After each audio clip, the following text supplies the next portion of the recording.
Ikaw, Jesus, ang tinapay ng buhay binasbasan, hinatid, inialay.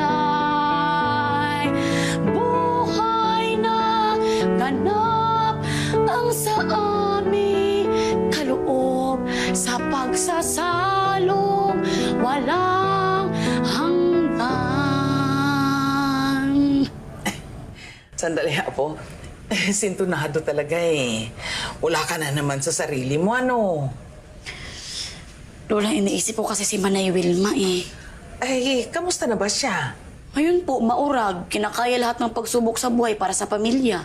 Pero sa tingin ko, nagtatapang-tapangan lang yun. Pero pag sa akin nangyari yun, ay, naku talaga.